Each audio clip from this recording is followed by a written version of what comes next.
You ever been downstairs to the lower floors of the synagogue? I don't mean, for a bathroom break. Of course, all of us know that the bathrooms downstairs are so incredibly appealing that they're practically a tourist destination. We should be written up in the guidebooks of New York City. Not. Aside from that,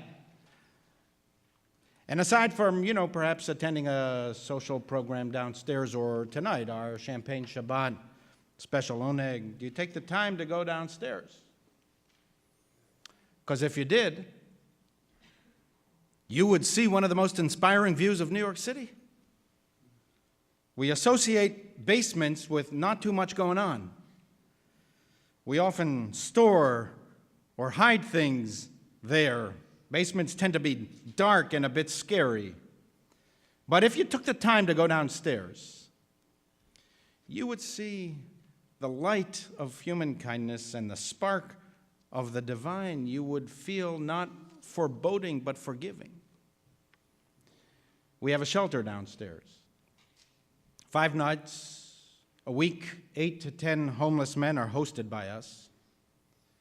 Whereas basements might let off some musty odors, if you took the time to go downstairs in early evening, you would be met with the sweet aroma of dinner, diligently designed and delivered by dedicated congregants. Whereas lower floors might be the place where we put somewhat embarrassing things, if you took the time to go downstairs after 8 p.m., you would see that of which we are most proud, that which reveals the best of us every single day. People who have a lot helping people who have a little, with no expectation of reward, no expectation of acknowledgement, no expectation of compensation. As Jewish tradition states, schar mitzvah, mitzvah. The reward of a good deed is the deed. This sermon can be summarized in 2 words. Go downstairs. Go downstairs. There is light there. There is uplift there. There is compassion there. There is humanity there. There is Judaism at its best there. Judaism prioritizes action. Of course, we also care about motivation, but the deed is the measure of moral quality, not the intention. Many philosophies, both secular and religious, assert that goodness is measured by intention. The purity of the aspiration is what counts, not us. While mindful of cultivating a good heart, Judaism emphasized not intentions, but outcomes. Piety is in performance.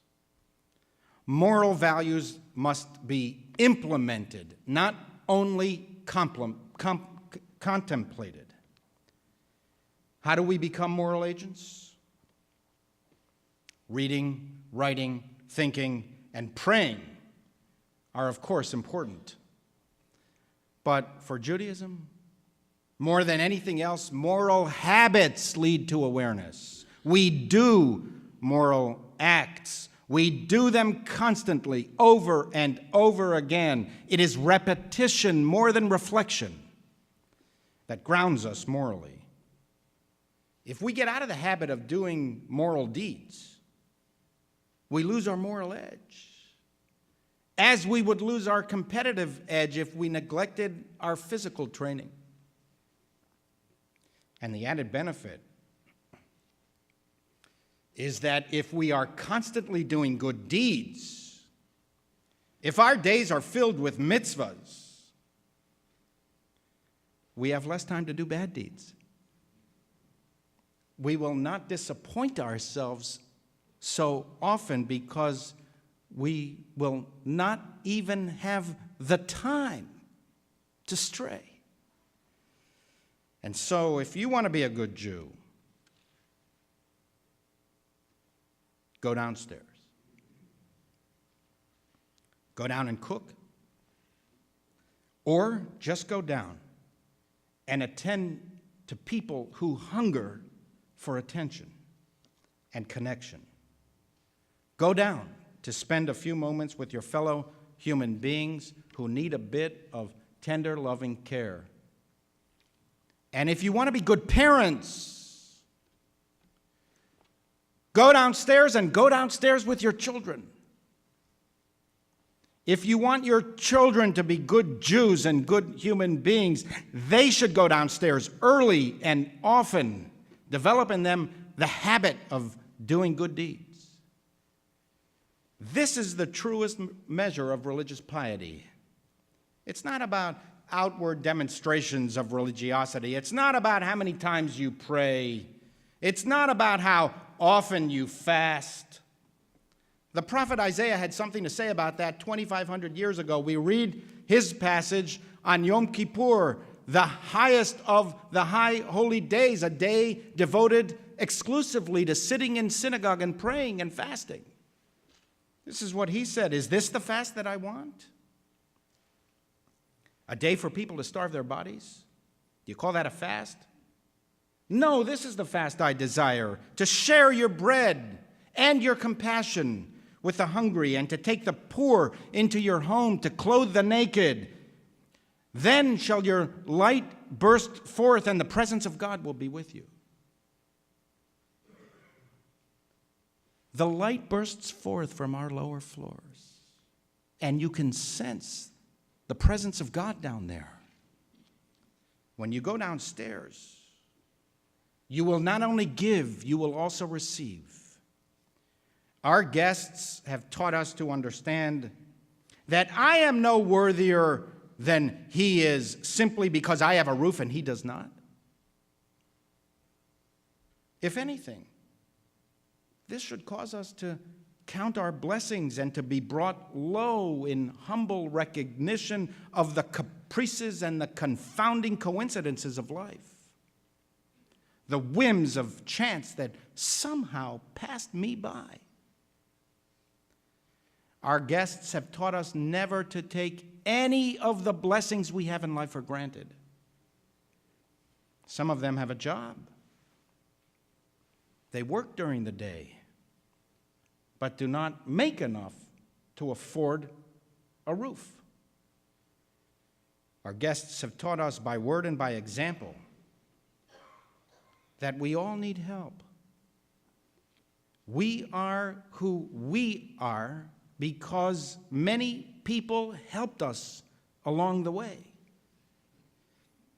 If our guests had been as fortunate, they would be upstairs with us.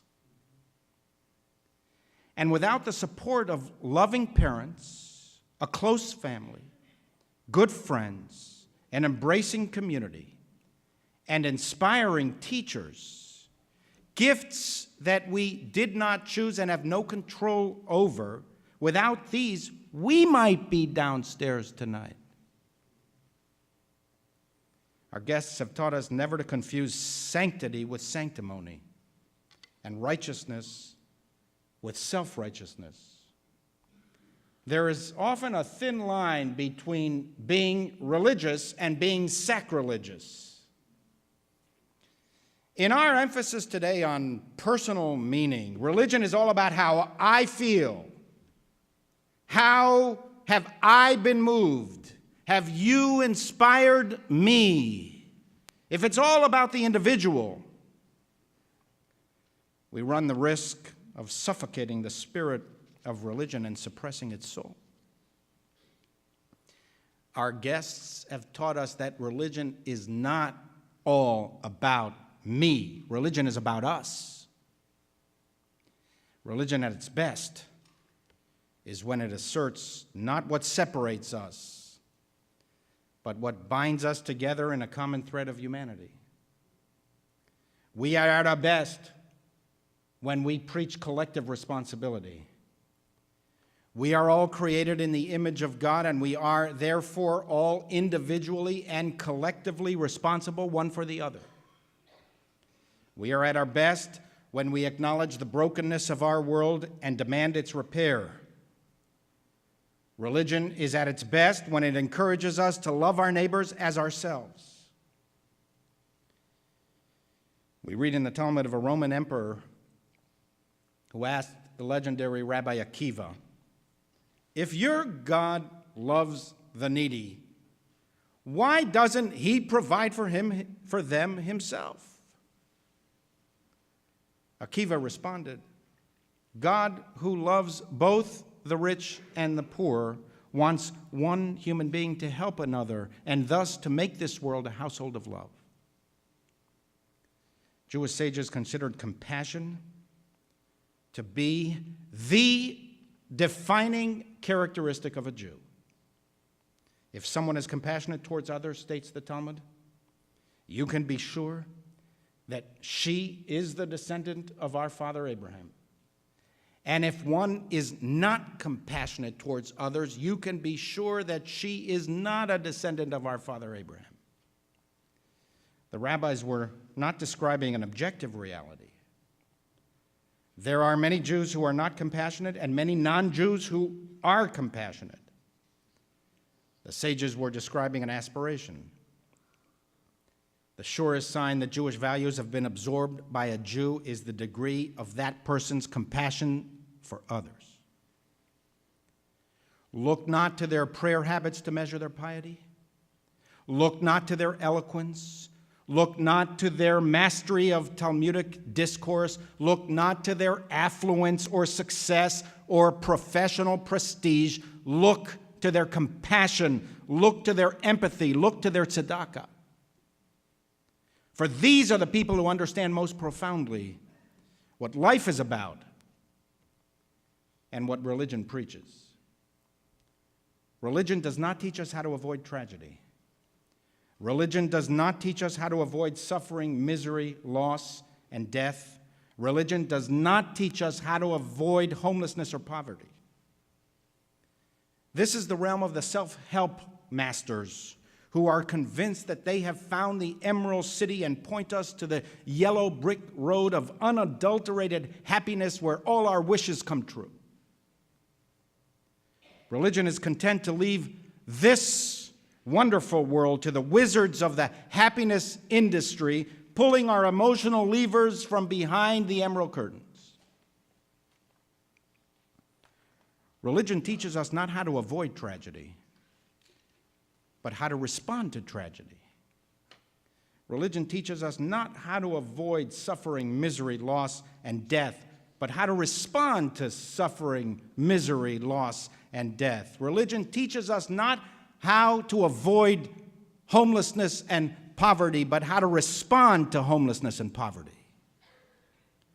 Religion teaches us to emerge from the cave of selfishness, from the den of indifference, and to hear the still small cries for help. To hear the cries for help is a divine act. I have heard the cries of my people, says the eternal God, and I am mindful of their suffering. I will rescue them from the Egyptian taskmaster. Not to hear is the act of a tyrant. And Pharaoh said, I have not heard these cries.